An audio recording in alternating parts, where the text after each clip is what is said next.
Some stories don't begin with fireworks.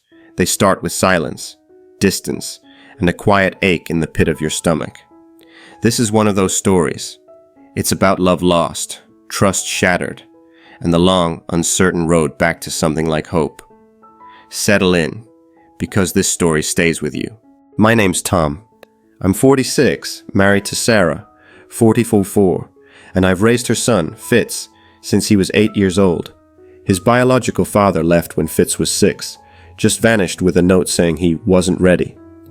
When I met Sarah 2 years later, Fitz barely spoke, clinging to her like the world would disappear if she left his sight. I took it slow, showed up to his Little League games, helped with maths homework, built a treehouse. When he called me Dad for the first time, we were hammering floorboards together. I'll never forget that moment. When I adopted him at age 10, he was beaming in the courthouse. I was there for every scraped knee, every parent-teacher meeting, and every teenage meltdown. I thought we were rock solid. Now Fitz is 20, in university, studying business, and dating a girl named Emma. She's quiet, polite, from a well-off family, and joined us for dinner often. So when Fitz asked to bring her over for an important announcement, Sarah immediately thought engagement. I figured maybe summer plans. Neither of us guessed we'd get a gut punch. After dinner, Fitz raised a toast. He spoke about becoming a father. Emma was 8 weeks pregnant. Sarah was stunned, but recovered quickly, talking about doctor appointments and due dates. We offered our support. Then Fitz changed tone. He looked at me and said he now realized there's a difference between a provider and a real father. He said he appreciated what I did, but blood mattered more. That his child deserved something he never had, a biological connection. I couldn't breathe. Fitz continued, calling Sarah a real grandmother, but said our child would know the difference between family and those who just happened to be around. I walked out, went to my garage, stared at tools for half an hour.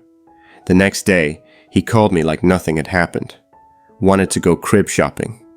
When I brought up what he said, he called me too sensitive. Said I should be mature enough to handle the truth. Sarah and I talked for hours that night. We were heartbroken. But if Fitz truly didn't see me as his father, then I couldn't be expected to take on grandfather duties. No babysitting, no money, no pretending. When I told him, he exploded. Said I was punishing him for being honest. But honesty has consequences. And that dinner wasn't just a revelation. It was a line drawn in blood. Fitz didn't take my decision quietly. The morning after our talk, he blasted me in the family group chat, said I'd abandoned him and was withholding love from an innocent baby. Sarah's phone lit up nonstop with messages from relatives asking what happened, most of them only half aware of the real story. Then came the kicker. Emma's parents called Sarah directly, said they were confused about why I wasn't supporting my grandchild. I asked Sarah if she'd told them. She hadn't. Turns out, Fitz had painted me as emotionally distant, saying I never truly accepted him, and was now taking it out on their unborn child. It was surreal. I'd spent over a decade raising this kid, sick nights, missed vacations, working overtime to pay for his private school. And now I was the villain? Sarah tried to mediate. She told Fitz that what he said at dinner had cut me deeply, that it wasn't about the baby, but about being disrespected after years of sacrifice. He dismissed her, saying we were too emotional and making it about us. A week passed, then 2. No calls, no visits. Sarah cried herself to sleep more than once. I kept busy in the garage, fixing things that didn't need fixing. Then, out of nowhere, we got a baby shower invitation. It was formal, printed, with our names typed out. Tom and Sarah, grandparents-to-be. I felt sick. I threw the card away. Sarah picked it out of the trash, stared at it for a long time, then folded it in half and tucked it in a drawer. That night, she said what we both knew. I think we're just wallets to him. I nodded. This wasn't about parenting anymore. This was about being used and discarded when inconvenient. After the baby shower invite, things went quiet. too quiet. No follow-up calls, no updates about Emma's pregnancy, and no attempt from Fitz to mend things. It felt like we had been written off the guest list of their new life. Then came a post on social media. Sarah saw it first. A professionally edited baby announcement, complete with matching pajamas, pastel balloons, and a long caption filled with sugary words like chosen family and the people who truly show up. Fitz had tagged Emma's parents, his college roommate, even some of her old sorority friends. Not us. We weren't mentioned at all. That night, Sarah sat in the dark living room, phone in hand, eyes swollen. "He's replaced us," she said quietly. Like we were just placeholders until someone better came along. I didn't respond. What could I say that wouldn't make it worse? She was grieving, not just the boy we raised, but the son she thought she still had. I wanted to call him, yell, demand answers. But deep down, I knew words wouldn't change what had already shifted. A few weeks later, we heard through a cousin that the baby had been born. A girl, healthy, named after Emma's grandmother. Still no call from Fitz, no photo. Then came the final blow, a certified letter addressed to me.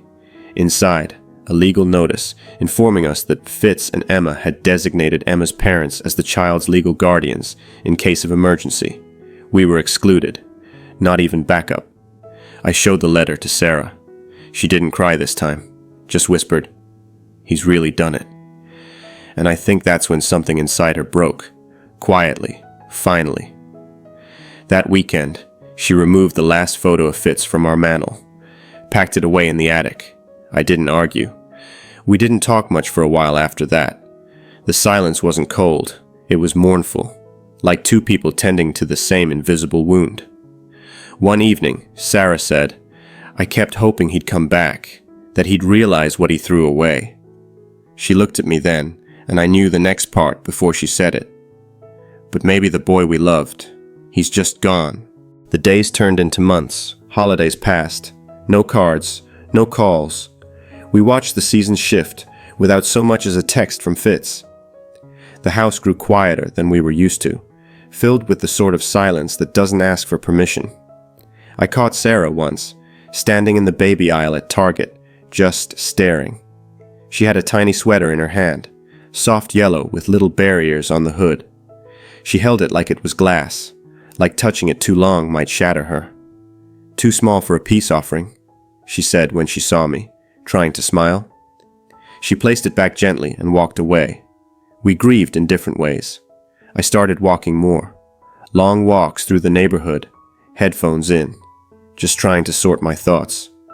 Sarah began baking again. Pies, cookies, anything that brought warmth back into the kitchen. We didn't talk about Fitz much anymore. Not because we didn't care, but because the pain had calcified into something you learn to carry. Like a limp you stop noticing. Then, one afternoon, a package arrived. No note, no return address, just a small box with careful handwriting.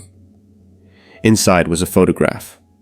Fitz holding the baby, our granddaughter. She had Sarah's eyes. The back of the photo had 2 words. Her name's Lily. No apology, no explanation, just a crack in the wall Fitz had built between us. Sarah clutched the picture to her chest. "He remembered," she whispered. A few weeks later, a letter came. This time with a return address, Fitz's handwriting. He didn't make excuses, just admitted he had lost the thread. That the pressure to be the perfect husband, perfect father, had warped his judgment. He said Emma's parents offered structure, certainty, something he mistook for love. "But I never stopped thinking about you two," he wrote.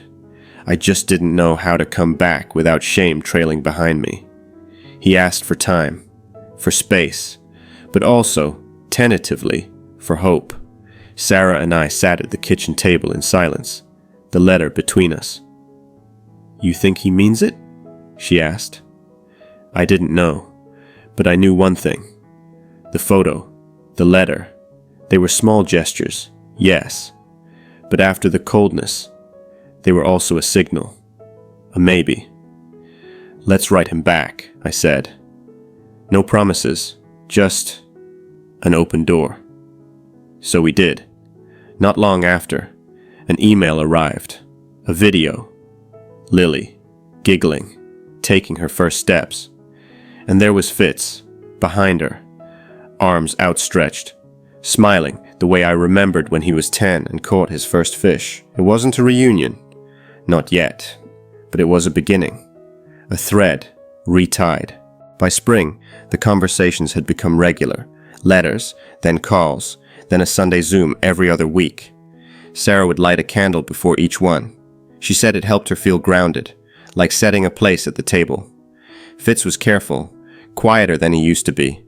He rarely looked us in the eye for long, and when Lily came toddling into the frame, he always glanced at us first, as if asking for permission. Emma didn't appear once, and neither of us brought her up. Eventually, we got an invitation, just a simple card in the mail. "Lily's second birthday, if you'd like to come." No pressure, no expectations. Sarah clutched that card like it was made of gold. We didn't say yes right away. It took us 2 weeks to reply.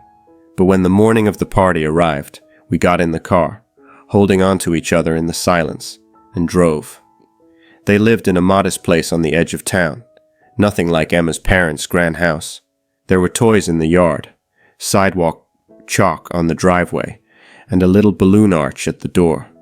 Homemade, imperfect, real. Fitz met us outside. He looked older, tired, but something else too. Settled, maybe.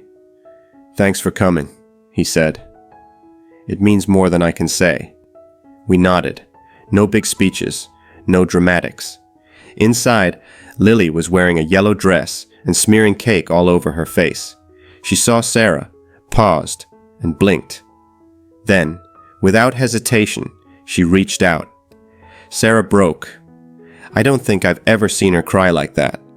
Not even when her father passed. Fitz didn't interfere. He stood back, watching, letting the moment happen.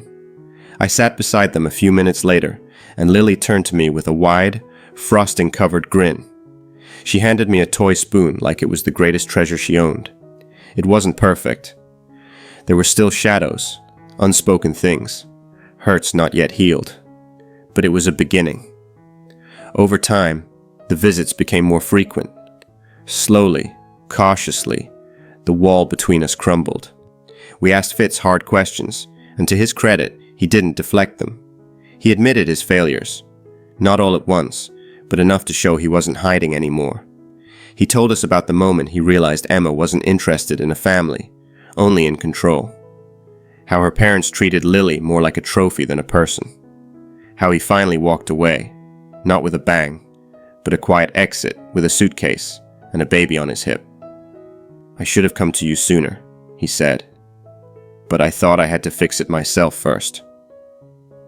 In the end, it wasn't a grand reunion or a hallmark ending. It was slower, more human, and somehow more meaningful. Fitz didn't come home to beg or to make things magically right. He came back to listen, to take responsibility, to show us that he was willing to rebuild, brick by brick. And Lily? She became the thread that stitched us all back together. That little girl saved more than just her dad. She saved us too.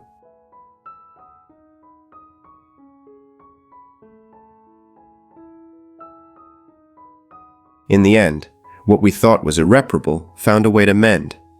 Not through grand gestures or perfect apologies, but through patience, honesty, and the innocence of a little girl who just wanted everyone she loved in the same room. Lily became the bridge we didn't know we needed. She didn't care about past mistakes or broken promises. She just smiled, reached out, and pulled us together. And maybe that's what healing really looks like. Not a clean slate, but a messy, imperfect mosaic of pain, growth, and grace.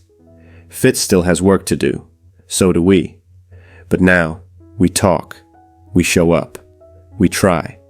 And for the first time in a long while, that feels like enough. As Lily grows, she'll know her story isn't just about loss. It's about rebuilding. About second chances earned, not given. And as for us, We're no longer waiting for the family we used to be. We're learning to love the one we're becoming. One slow, honest day at a time.